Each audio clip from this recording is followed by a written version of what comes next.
નમસ્કાર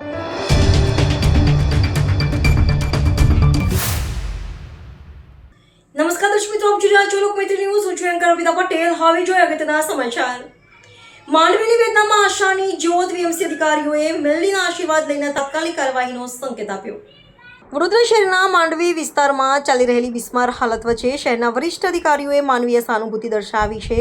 VMC commissioner Arun Mahesh Babu, mayor Pinkiben Soni અને સ્થાયી સમિતિ અધ્યક્ષ વિશ્વામિત્રી નવસર્જનથી સમય કાઢીને માં મેલડીના દર્શને પહોંચ્યા હતા. અહીં તેમણે પૂજારી અને હરિઓમ વ્યાસ સાથે ચર્ચા કરી હતી અને વિસ્તારમાં તાત્કાલિક કાર્યવાહી કરવા માટે સ્થળ નિરીક્ષણ પણ કર્યું હતું.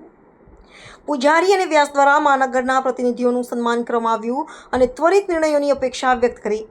હવે સમગ્ર શહેરમાં સવાલ ઉઠી રહ્યો છે, શું આ મુલાકાત માત્ર ધાર્મિક સંસ્કાર પૂરતી મર્યાદિત રહેશે કે માંડવીના નવીન વિકાસની શરૂઆતનો ટર્નિંગ પોઈન્ટ સાબિત થશે? Bureau report, Lokmaitri news, Vadodara. માંડવીના દરવાજામાં લગભગ જાન્યુઆરી ફેબ્રુઆરી મહિનાથી નાના મોટા પ્રોબ્લેમ અને મીડિયા રિપોર્ટો તથા લોકલ નાગરિકોની કમ્પ્લેન આવતી હતી. એકાદ બે જગ્યાએ પોપડા પડતા માર્ચ મહિનાના એન્ડમાં એજન્સી જોડે વાત કરી અને ત્યાં આગળ ટેમ્પરરી અને સપોર્ટ આપવાની વાત હતી. એ હેવી સ્ટીલના બોક્સ કોલમ બનાવી અને મલ્ટિપલ જગ્યાએ માંડવીના દરવાજાને સપોર્ટ આપવામાં આવે, જેથી કરીને માંડવીનો દરવાજો એ ખૂબ નાજુક હાલતમાં છે એ ઇમિડિયેટલી કોલેપ્સ ના થઈ જાય. એનો સ્ટ્રક્ચરલ રિપોર્ટ કાઢવામાં આવ્યો છે. જે દેખીતો રીતે પ્રાઇમરી સ્ટ્રક્ચરલ રિપોર્ટ છે એમાં સ્ટ્રક્ચરલ બ્રિટલ ફેલિયર, જે એની પર પ્લાસ્ટર છે એનું જે પોપડા અને પાવડરી ફોર્મનું પ્લાસ્ટર થઈ ગયું છે.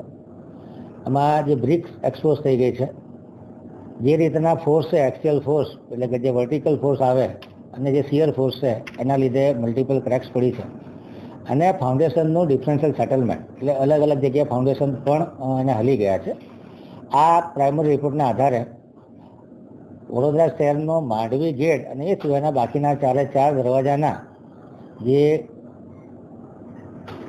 ઐતિહાસિક વારસાવાળી જે ઇમારત છે એનું જે ઐતિહાસિક સ્ટ્રક્ચર છે એ પણ મેન્ટેન થાય.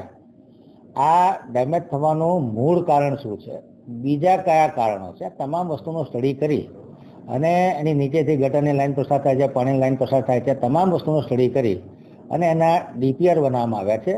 આ 5 દરવાજા, માંડવીના દરવાજાનો લગભગ 4 કરોડ રૂપિયાનો ખર્ચો છે કે જેમાં હેરિટેજ સ્ટ્રક્ચર કન્ઝર્વ થાય અને સાથે સાથે એની ડ્યુરેબિલિટી લાંબા ગાળા સુધી આ સ્ટ્રક્ચર સ્ટેબલ રહે એ પ્રમાણેનું આયોજન હાથ ધર્યું છે.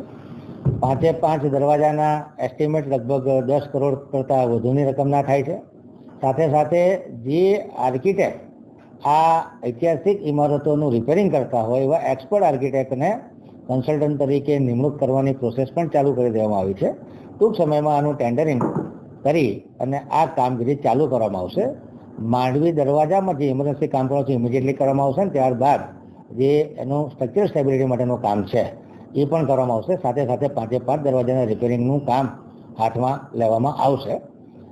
જે એજન્સીઓને નિમણૂક આપવાની છે, કામ કરતા પહેલાંનો સ્ટ્રક્ચર સ્ટેબિલિટી રિપોર્ટ અને કામ કર્યા પછીનો સ્ટ્રક્ચર સ્ટેબિલિટી રિપોર્ટ, કારણ કે ઘણી જૂની ઇમારતો છે એટલે કામ કર્યા પછી પણ એની આવરદા કેટલી રહેશે અને સ્ટ્રક્ચર સ્ટેબિલિટી પ્રોપર છે કે નહીં, આ તમામ વસ્તુનો સ્ટડી કરી અને આ કામગીરી કરવામાં આવશે. કોર્પોરેશનનું તંત્ર સંવેદનશીલ છે. માર્ચ મહિનાના એન્ડમાં જ અને જે સપોર્ટ સિસ્ટમ લગાડતી હેવી MS સ્ટીલના જે બોક્સ કોલમ લગાડી અને સ્ટ્રક્ચરને સ્ટેબિલાઇઝ કરવામાં આવ્યું છે અને આવનારા દિવસોમાં આની ફાઇનલ કામગીરી કરવાનું પ્લાનિંગ છે. લોકમૈત્રી ન્યૂઝ સાથે જોડાયેલા રહેવા અમારા યુટ્યુબ ચેનલને સબસ્ક્રાઇબ કરી ફેસબુક અને ઇન્સ્ટાગ્રામ પેજને લાઇક અને શેર કરો.